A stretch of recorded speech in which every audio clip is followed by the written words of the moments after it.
இன்னைக்கு பார்க்க போற செக்மெண்ட் வந்து எனக்கு ரொம்பவே ஃபேவரட் ஆனது. இந்த செக்மெண்ட்ட நீங்க மெடிடேட் பண்ணீங்கன்னா, உங்களுக்கு ஏகப்பட்ட இன்சைட்ஸ் கிடைக்க வாய்ப்பு இருக்கு. நீட்சே கிளைம் பண்ற மாதிரி இந்த ஒரு செக்மெண்ட்ட மட்டும் வச்சுக்கிட்டு ஒரு பெரிய புக்கே எழுதலாம். எனக்கு இத படிக்கும்போது என் மனசுக்கு இது ஒரு ஜீனியஸ் லெவல் தாட்டா பட்டுச்சு. ஆக்சுவலி இந்த செக்மெண்ட்ல நீட்சே அவருடைய கண்ணுக்கு முன்னாடி தெரிஞ்ச ஒரு ப்ராப்ளத்த அட்ரஸ் பண்ணிட்டு, அதுக்கு என்ன சொல்யூஷன்ங்கிறதையும் பின்னாடி சொல்லுவாரு. சோ இந்த வீடியோல அவர் சொன்ன ப்ராப்ளத்த பத்தி டெக்னிக்கலா நான் விளக்கிடுறேன். அதுக்கப்புறம் அது சார்ந்த உதாரணங்கள பார்க்கலாம். அதுக்கப்புறம் அவர் வலியுறுத்துற தீர்வையும் பார்த்துட்டு, அது சம்பந்தமான சில உதாரணங்களையும் நம்ம பார்க்கலாம். ஆக்சுவலி நீட்சே இந்த செக்ஷன எப்படி ஆரம்பிக்கிறார்னா, அவர் ரியாலிட்டில ஒரு குறிப்பிட்ட விஷயத்த அப்சர்வ் பண்றாரு. அந்த தாட் வந்து அவர ரொம்பவே ட்ரபிள் பண்ணுது. அவர ரொம்ப கலங்கடிக்குது.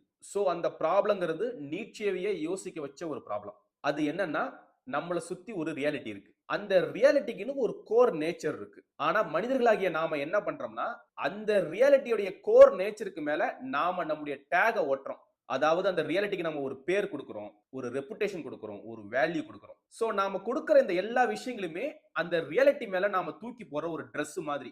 நாம தூக்கி போட்ட அந்த டிரெஸ் ரியாலிட்டியோட கோர் நேச்சர போய் மறைச்சிடுது. நாம பார்க்கறப்ப அந்த டிரெஸ் தர அப்பியரன்ஸ் மட்டும் தான் நம்ம பார்க்கிறோம். அந்த அப்பியரன்ஸ தான் நம்ம ரியாலிட்டினே நினைச்சுக்கிறோம். இந்த ப்ராப்ளம் எங்க சிவியர் ஆகுதுன்னா, காலங்காலமா ஜெனரேஷன் ஆஃப்டர் ஜெனரேஷனா பல மக்கள் அவங்க பார்க்கிற இந்த அப்பியரன்ஸ் மேல நம்பிக்கை வைக்கும்போது வெறும் டிரெஸ்ஸா மட்டுமே இருந்த அந்த டேக் எல்லாமே கோர் ரியாலிட்டியோட ஒரு பார்ட்டாவே மாறிடுது. ஒரு பாயிண்ட் ஆஃப் டைம்ல நாம விதைச்ச அந்த இல்லூஷன் தான் நமக்கு ட்ரூ ரியாலிட்டியாவே தெரிய ஆரம்பிக்குது. இப்ப இந்த இல்லூஷனை ஒருத்தன் அழிக்கணும்னு ஆசைப்படுறான்னு வச்சுக்குவோம். அவன் மக்கள்கிட்ட போய் நீங்க எல்லாருமே ஒரு இல்லூஷன்ல இருக்கீங்கன்னு சொன்னான்னா, அவன் எவ்வளவுதான் லாஜிக்கா பாயிண்ட் எடுத்து வச்சாலுமே அது எடுபடாது.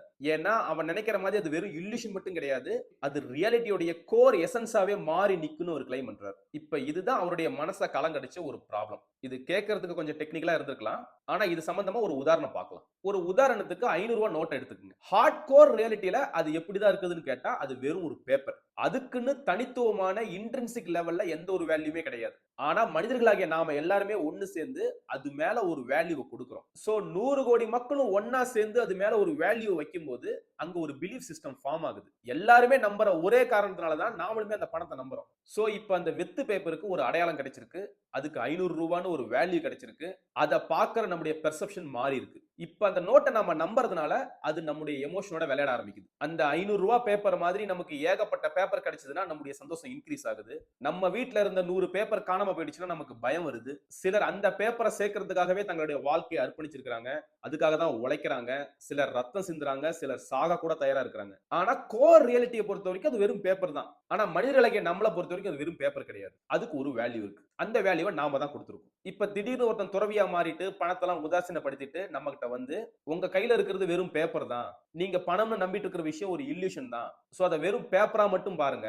அது மேல உங்க நம்பிக்கையை வைக்காதீங்கன்னு உபதேசம் பண்ண ஆரம்பிச்சான்னா நாம அதை ஏத்துக்க மாட்டோம். பிலசாபிக்கலா பார்த்தா அவன் சொன்ன பாயிண்ட் 100% ட்ரூ. ஆனா சோசியல் லெவல்ல பார்த்தா அந்த பாயிண்ட் யூஸ்லெஸ். ஏன்னா அந்த பணத்தோட சேர்ந்து நம்ம வாழ்க்கையும் நம்முடைய நம்பிக்கைகளும் கட்டப்பட்டிருக்கு. அப்ப மனிதனுடைய வாழ்க்கையை எடுத்துக்கிட்டீங்கன்னா வெறும் ரா ட்ரூத்ல மட்டும் அது ஆபரேட் ஆகுறது இல்ல.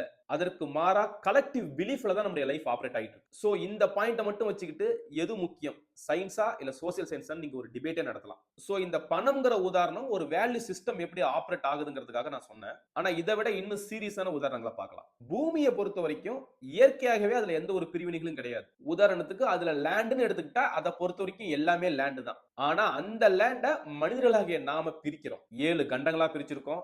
கண்டங்களை நாடுகளா பிரிச்சிருக்கோம்.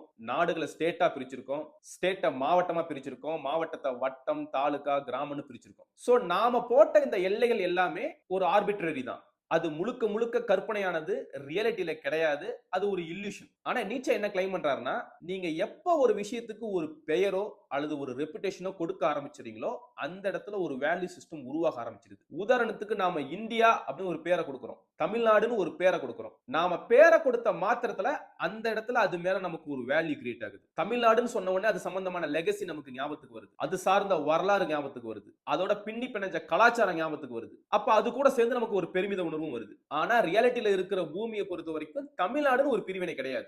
ஆனா பூமியில ஆபரேட் ஆகிற மனிதர்களுக்கு அந்த பிரிவினை இருக்கு. சோ தமிழ்நாடுங்கிற பெயர் வந்து காலகாலமா நின்னுட்டு வர ஒரு அடையாளம். அதை யாரு கிரியேட் பண்ணாங்கன்னு கூட நமக்கு தெரியாது. ஆனா அது ரொம்ப காலமா இருந்துகிட்டே இருக்கு. ஆனா அந்த தமிழ்நாடுன்னு ஒரு டேக் உருவானதுனால தான் அது சார்ந்த கலாச்சாரமும் நம்பிக்கைகளும் வழிபாடுகளும் உருவாக ஆரம்பிச்சது. அந்த வட்டத்துக்குள்ள வாழ்ற நாம நம்மள வித்தியாசமா உணர ஆரம்பிச்சோம். நீங்களும் நானும் ஏன் ஒரு கன்னடர்களா உணரலன்னா நாம தமிழர்களா பிறந்திருக்கோம். இப்ப நம்ம மேல விழுந்த இந்த டேகுக்கு பின்னாடி ஏகப்பட்ட காம்ப்ளெக்ஸான பிலீஃப் சிஸ்டம் இருக்கு. அது ரியாலிட்டியை பொறுத்த வரைக்கும் பொய்யா இருக்கலாம். ஆனா நம்மள பொறுத்த வரைக்கும் அது பொய் கிடையாது. அதுதான் நமக்கு ரியாலிட்டி. நாம நம்மள தமிழர்களாகவோ இந்தியர்களாகவோ உணர்றது நம்முடைய எமோஷனை இன்ஃப்ளூயன்ஸ் பண்ற விஷயம். சாதாரணமா கிரிக்கெட்னு ஒரு கேமை எடுத்துக்கிட்டாலுமே அதுல நாம நமக்குன்னு போட்டுக்கிட்ட இந்த அடையாளங்கள் நம்முடைய எமோஷனோட விளையாட ஆரம்பிக்கும். ஐபிஎல்ல சென்னை ஜெயிச்சிருச்சுன்னா பசங்க சந்தோஷமாவானுங்க. இதே மும்பை டீம் 6ம் 4ம் அடிச்சிட்டு இருந்ததுன்னா இங்க உட்கார்ந்து பாக்குற பசங்களுடைய ஹார்ட் பீட் ரைஸ் ஆகும். ஆனா ரியாலிட்டியை பொறுத்த வரைக்கும் மும்பை சென்னைங்கிற பிரிவினை எல்லாம் கிடையாது. ரெண்டுமே ஒரு பீஸ் ஆஃப் லேண்ட். ஆனா மும்பைங்கிற டேகும் சென்னைங்கிற டேகும் அந்தந்த இடத்துல வாழ்ற மக்களுடைய எமோஷனை இன்ஃப்ளூயன்ஸ் பண்ணுது. ஒரு சாதாரண விளையாட்டுக்கே இப்படின்னா கர்நாடகாவுக்கும் தமிழ்நாட்டுக்கும் தண்ணி பிரச்சனை ரொம்ப நாளா இருக்கு. ரியாலிட்டியில ஒரு ஆறு ஒரு மலையில உருவாகி இன்னொரு இடத்துல கடல்ல கலக்குது. ஆனா இதுக்கு நடுவுல நாம போட்டு வச்ச கற்பனையான பவுண்டரிங்கிறது ரெண்டு இடத்துல வாழ்ற மக்களுக்கு ஒரு பிரச்சனையா இருக்கு. அது சம்பந்தமா அடிதடிகளும் ரத்த காயங்களும் மரணங்களும் ஏற்படுது. இப்ப இப்படி போயிட்டு இருக்கிறப்ப ஒருத்த மட்டும் எழும்பி நின்னு நாம எல்லாருமே மனிதர்கள், ரியாலிட்டியில எந்த ஒரு பாகுபாடும் கிடையாது, நமக்குள்ள இந்த பிரிவினைகள் வேண்டாம், சண்டைகளை கைவிடுங்கன்னு ஒருத்தன் உபதேசம் பண்ண ஆரம்பிச்சான்னா அந்த உபதேசம் எடுபடாது. ஈவன் அவன் சொன்னது ஹார்ட் கோர் லெவல்ல உண்மையாகவே இருந்தாலும் அதால இல்லுஷன்ல வாழ்ற மக்களுடைய மனசை எந்த ஒரு விதத்திலையும் மாற்ற முடியாது. இன்ஃபேக்ட் இல்லுஷன் கிளைம் பண்றதே ஒரு வகையில தவறானது. தமிழ்நாடு கர்நாடகாங்கிற டேக் வந்து இல்லுஷனா இருக்கலாம். ஆனா அது காலப்போக்குல நமக்குள்ள ரத்தமும் சதையுமா மாறி ரியாலிட்டியாவே மாறிடுச்சு. சோ நம்மள பொறுத்த வரைக்கும் அதுதான் ரியாலிட்டி. அப்ப வெற்று பிரச்சாரங்கள், வெற்று எதிர்வினைகள், வெற்று கிரிட்டிசிசம் எதுவுமே மக்களை இல்லுஷன்ல இருந்து வெளியே கொண்டு வராது. இப்ப தமிழ்நாடு எப்படி ஒரு வேல்யூ சிஸ்டமோ, இந்தியா எப்படி ஒரு வேல்யூ சிஸ்டமோ, இது மாதிரி ஒவ்வொரு விஷயத்துக்கும் நாம பலவிதமான வேல்யூ சிஸ்டத்தை கிரியேட் பண்ணி வச்சிருக்கோம். அது எல்லாமே பலகாலமா ரியாலிட்டி மேல நாம பூசி வச்ச வர்ண சாயங்கள். நாம ரியாலிட்டியை பார்க்கும்போது அந்த கலரா தான் நம்ம ரியாலிட்டியை பார்க்கிறோம். அப்ப ரியாலிட்டி ஒரு விதமா இருக்கு, அதை அப்ரோச் பண்ற நம்முடைய கண்ணோட்டம் வேறு விதமா இருக்கு. ஆனா நீட்சே என்ன எழுதுறாருன்னா ஹார்ட் கோர் ரியாலிட்டியை விட நாம ரியாலிட்டியை பெர்சீவ் பண்ற பெர்செப்ஷன்ங்கிறது ரொம்பவே பவர்ஃபுல்லானது. ஏன்னா நம்முடைய கண்ணோட்டம் தான் நம்மளை பொறுத்த வரைக்கும் ஹார்ட் கோர் ரியாலிட்டி. அப்ப நீங்க ஒரு சிஸ்டத்தை மாத்தணும்னு ஆசைப்பட்டீங்கன்னா நீங்க வெறும் இல்லுஷன்ல இருக்கீங்கன்னு கிளைம் பண்றது மட்டும் பத்தாது, அதை பத்தி பேசுறது மட்டும் பத்தாது, அதை குறை சொல்றது மட்டும் பத்தாது. இன்ஃபேக்ட் வெறும் கிரிட்டிசைஸ் மட்டுமே பண்றது முட்டாள்தனமானதுன்னு அவர் எழுதுறாரு. அப்ப யாராலதான் ஒரு சிஸ்டத்தை மாத்த முடியும்னா கிரியேட்டர்ஸால தான் மாத்த முடியும். இதுதான் அவர் கொடுக்கிற சொல்யூஷன். நீங்க பழைய சிஸ்டத்தை காலி பண்ணணும்னு ஆசைப்பட்டீங்கன்னா அதை அடிச்சு உடைக்கிறத விட புதுசா ஒரு சிஸ்டத்தை கிரியேட் பண்றதுதான் பெட்டர் ஆப்ஷன். அதையும் அவர் ரொம்ப எளிமையா சொல்றாரு. நீங்க ஒரு மாற்றத்தை கொண்டு வரதுக்கு ரொம்ப பெருசாலாம் கஷ்டப்பட தேவையில்ல. புதுசா ஒரு நேமை மட்டும் கிரியேட் பண்ணி விட்டுட்டா போதும். அது ஆட்டோமேட்டிக்கா ஒர்க் ஆக ஆரம்பிக்கும். அந்த நேம் மேல பல மக்கள் நம்பிக்கை வைக்க ஆரம்பிப்பாங்க. அந்த நம்பிக்கை காலப்போக்கில் பல ஜெனரேஷன் கடந்து ஒரு புதிய ரியாலிட்டியா மாறி நிற்கும். சிம்பிளா ஒரு உதாரணம் சொல்லணும்னா ஃபேஷன் இண்டஸ்ட்ரியில டான் ஜீன்ஸை வேர் பண்றது ஒரு ஃபேஷனா பார்க்கப்பட்டுச்சு. அதாவது பசங்களா இருக்கட்டும் பொண்ணுங்களா இருக்கட்டும் முட்டியிலையும் கால்லையும் கிழிஞ்சு தொங்கின ஜீன்ஸ் பேண்ட போட்டு போனதை நம்ம பார்த்திருப்போம். இது வந்து அவங்களை பொறுத்த வரைக்கும் ஒரு ஃபேஷன். அவங்க கிட்ட போயிட்டு நீ போட்டுக்கிறது ஒரு கிழிஞ்சு போன பேண்ட் நீங்க எடுத்து சொன்னாலும் அது இன்வாலிட் ஆர்குமெண்ட். அது ரியாலிட்டியில தான் கிழிஞ்சு போன பேண்ட். ஆனா மனிதர்களாகிய நம்மளை பொறுத்த வரைக்கும் அதுக்கு பின்னாடி ஒரு ஃபேஷன் இருக்கு. அந்த ஃபேஷன் மேல ஒரு பிலீஃப் இருக்கு. அப்ப அந்த பிலீஃப் அங்க இருக்கிறதுனால கிழிஞ்சு போன பேண்டாவே இருந்தாலும் அது நமக்கு கிழிஞ்சு போனதா தெரியாது. அது ஒரு ஐகானிக் மூவ்மெண்டா தெரியும். சோ ஒரு பிலீஃப் சிஸ்டத்தை மட்டும் ஃபார்ம் பண்ணி விட்டுட்டோம்னா மக்கள் கிழிஞ்சு போன பேண்டையும் போட்டு போவாங்க, பெல் பாட்டம் பேண்டையும் போட்டு போவாங்க, ஜட்டி தெரியுற மாதிரி லோகி பேண்டையும் போட்டு போவாங்க. நீங்க கிழிஞ்சு போன பேண்ட மக்கள் போடக்கூடாதுன்னு ஆசைப்பட்டீங்கன்னா அவங்க கிட்ட போய் உபதேசம் பண்றதை நிறுத்திட்டு அதற்கு பதிலா அதற்கு நிகரான இன்னொரு ஃபேஷனை கிரியேட் பண்ணி விட்டுறணும். அப்படி ஒரு ஃபேஷனை கிரியேட் பண்ணி அதுக்கு ஒரு பேரையும் வச்சு விட்டுட்டீங்கன்னா அத காலப்போக்கில் மக்கள் ஆட்டோமேட்டிக்கா ஃபாலோ பண்ண ஆரம்பிப்பாங்க. இந்த கலாச்சாரம் முடிஞ்சு அந்த கலாச்சாரம் பூமாக ஆரம்பிக்கும். இந்த பேண்ட் உதாரணங்கிறது ரொம்பவே சிம்பிளானது. ஆனா நீட்சே சொன்ன இந்த சொல்யூஷன்ங்கிறது ரொம்பவே பவர்ஃபுல்லானது. இன்ஃபேக்ட் அது ஒர்க்கிங் பிரின்சிபிள். நீங்க வரலாற்றுல பாத்தீங்கன்னா ரோம சாம்ராஜ்யம் ஒரு காலத்துல பறந்து விரிஞ்சிருந்தது. அதற்குன்னு சில வேல்யூ சிஸ்டம் இருந்தது, சில ஐடியாலஜிஸ் இருந்தது. ஆனா ரோமர்கள் இருந்த காலத்துல கிறிஸ்டியானிட்டி புதுசா உதயமாக ஆரம்பிச்சது. அது சில புதுசான டேர்ம்ஸ் இன்ட்ரோடியூஸ் பண்ணுச்சு. Sin, salvation, grace, kingdom of God, இது எல்லாமே புதுசான டேர்ம்ஸ். இந்த டேர்முக்கு பின்னாடி பவர்ஃபுல் ஐடியாஸ் நிறைய இருந்தது. காலப்போக்குல இந்த பெயர்கள் தான் ரோம சாம்ராஜ்யத்தையே விழுங்க ஆரம்பிச்சது. ஸ்பிரிச்சுவலா பாத்தீங்கன்னா ரோமன் எம்பையரை சாச்சிட்டு கிறிஸ்டியானிட்டி ரூல் பண்ண ஆரம்பிச்சது. இது கிட்டத்தட்ட நீச்சே சொன்ன ஐடியா தான். ஆல்ரெடி எக்ஸிஸ்டிங்கா ஒரு சிஸ்டம் இருக்கு, அது பவர்ஃபுல்லா இருக்கு. ஆனா அந்த சிஸ்டத்துக்கு நடுவுல நீங்க ஒரு புதுசா ஒரு டேர்மையோ ஒரு நேமையோ ஒரு ரெப்புடேஷனையோ விதைச்சு விட்டுட்டீங்கன்னா அது காலப்போக்குல எக்ஸிஸ்டிங்கா இருக்கிற சிஸ்டத்தையே சாச்சிட்டு புதிய ராஜ்யமா வளர்ந்து நிக்கும். இத பத்தி திங்க் பண்ணி பாருங்க. இந்த ஐடியாவை மட்டும் நம்ம சீரியஸா எடுத்துக்கிட்டோம்னா நிஜமாலுமே நம்முடைய சொசைட்டில சில மாற்றங்களை ஏற்படுத்த முடியும். இப்ப சாதியை ஒழிக்கணும்னு நிறைய பேர் ஆசைப்படுறோம். சாதிங்கிறது ஹார்ட் கோர் ரியாலிட்டியில இருக்கான்னு கேட்டா கிடையாது. ஆனா அது மனிதர்களால் கிரியேட் பண்ணப்பட்ட ஒரு இல்லூஷன். ஆனா அந்த இல்லூஷன் வெறும் இல்லூஷன் மட்டும் கிடையாது. அது ஒரு பிலீஃப் சிஸ்டமா மாறினதுனால அது நம்மள பொறுத்த வரைக்கும் அது ஒரு ரியாலிட்டி.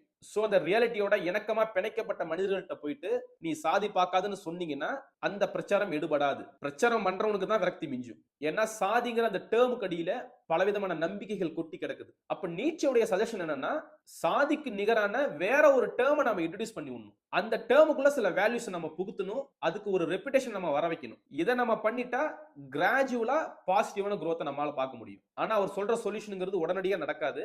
கண்டிப்பா 200 300 ஆண்டுகள் கூட ஆகலாம். ஆனா அது கண்டிப்பா நடக்கும். சோ இந்த ஐடியாவை எடுத்துக்கிட்டு நம்ம பாசிட்டிவான விளைவுகளையும் ஏற்படுத்த முடியும், நெகட்டிவான விளைவுகளையும் ஏற்படுத்த முடியும். இப்ப நீங்க தற்காலத்துல இந்த ஐடியாவை ப்ராப்பரா இம்ப்ளிமெண்ட் பண்றது யாருன்னா எல்ஜிபிடி மூவ்மெண்ட் தான். நீங்க கொஞ்சம் யோசிச்சு பாருங்க.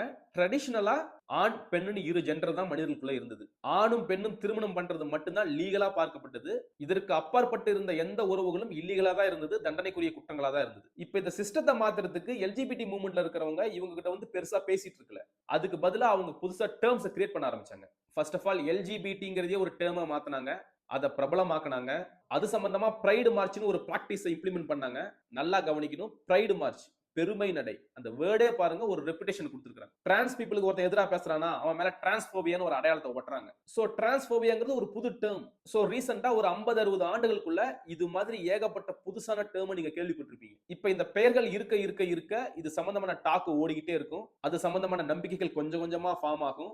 நம்பிக்கைகள் வளர ஆரம்பிச்ச உடனே அது பூம் ஆக ஆரம்பிக்கும். அப்ப இதுக்கெல்லாம் காரணம் என்னன்னா நீச்சே சொன்ன மாதிரி அவங்க தங்களுக்குன்னு ஒரு டேக் கிரியேட் பண்ணிக்கிட்டது தான். சோ ஒரு 50 60 வருஷத்துக்கு முன்னாடி மெல்லமா ஸ்டார்ட் ஆன இந்த மூவ்மெண்ட்ங்கிறது இப்ப எவ்வளவு பெருசா வளர்ந்து நிக்குதுங்கிறத நம்மளால கண் கூட பார்க்க முடியுது. சோ நீங்க எதையாவது ஒண்ணு எதிர்க்கணும்னு ஆசைப்பட்டீங்கன்னா அது சம்பந்தமான நேம மட்டும் கிரியேட் பண்ணி விட்டுருங்க. அது தன்னுடைய வேலையை பார்க்க ஆரம்பிக்கும். அகைன் சொல்றேன், இந்த ஐடியாவை நீங்க பாசிட்டிவ்க்கு யூஸ் பண்ணலாம், நெகட்டிவ்க்கு யூஸ் பண்ணலாம். இந்த ஐடியா புரிஞ்சாதான் சினிமாவும் மீடியாவும் ஏன் முக்கியம்னே நமக்கு புரியும். இப்ப நிறைய பேர் கூட சினிமா பார்த்து மக்கள் யாரும் கெட்டு போறது இல்ல, சொசைட்டில இருக்கிறத தான் சினிமா எடுத்து காட்டுதுன்னு கிளைம் பண்ணுவாங்க. ஆனா ஆக்சுவலி அது ஃபால்ஸ். சினிமாங்கிறது ஒரு ஸ்டோரி டெல்லிங். சினிமா மூலமா உங்களால ஒரு ஐடியாவை விதைக்க முடியும். சினிமா மூலமா நீட்சே சொன்ன மாதிரி நேம்ஸையும் டேர்ம்ஸையும் ரெப்புடேஷனையும் உருவாக்க முடியும். இந்த உலகத்துல கதைகளை மிஞ்சின பவர்ஃபுல்லான விஷயம் வேற எதுவும் கிடையாது. நீங்க என்ன ஸ்டோரி சொல்றீங்களோ அந்த ஸ்டோரி தான் ரியாலிட்டியா மாறும். ஆக்சுவலி இந்த ஐடியா எனக்கு ரொம்பவே ஃபேவரட்டான ஐடியா. இதே ஐடியாவை நீச்சைக்கிட்டையும் பார்த்திருக்கேன், சாக்ரட்டிஸ்டையும் பார்த்திருக்கேன். சாக்ரட்டிஸும் பிளேட்டோவும் தன்னுடைய நாட்டு மக்களுக்கு சொல்லப்படுற கதைகளை குறித்து ரொம்பவே காசியஸா இருந்தாங்க. ஏன்னா கதைகள் தான் கலாச்சாரத்தை மாத்தும். சோ நீங்க இந்த ஐடியாவை பத்தி யோசிச்சு பாருங்க. நீங்க ஒரு சோசியல் மீடியா இன்ஃப்ளூயன்சரா இருந்தீங்கன்னா நல்ல கதைகளை உருவாக்குங்க. புதிய டேர்ம்ஸை காயின் பண்ணுங்க. அது சம்பந்தமான வேல்யூ சிஸ்டத்தை உருவாக்குங்க. உங்களுடைய நல்ல எண்ணங்கள் கண்டிப்பா விருத்தியாகும். சோ இதோட அந்த கண்டென்ட்டை முடிச்சுக்கலாம். என்னுடைய கண்டென்ட் உங்களுக்கு பிடிச்சிருந்ததுன்னா லைக் பண்ணுங்க. உங்களுடைய தாட் ப்ராசஸையும் கீழே கமெண்ட் பண்ணுங்க. உங்களுடைய நண்பர்களுக்கு கண்டிப்பா ஷேர் பண்ணுங்க. ஏன்னா என்னுடைய தம்ப்நெயிலை பார்த்துட்டு மக்கள் கிளிக் பண்ணுவாங்கிற நம்பிக்கை எனக்கு சுத்தமா கிடையாது. அப்படியே கிளிக் பண்ணாலும் புதுசா பார்க்கறவங்களுக்கு என்னுடைய கண்டென்ட் எடுபடாது. சோ ஆல்ரெடி வீடியோ பார்த்துட்டு இருக்கிறவங்க அவங்களுக்கு தெரிஞ்சவங்களுக்கு சொல்லி ஷேர் பண்ணா மட்டும்தான் என்னுடைய கண்டென்ட் ரீச் ஆக வாய்ப்பு இருக்கு. சோ நீங்க வர்த்தியா ஃபீல் பண்ணீங்கன்னா என்னோட கண்டென்ட்டை ஷேர் பண்ணுங்க. புதுசா வந்திருந்தீங்கன்னா சப்ஸ்கிரைப் பண்ணுங்க.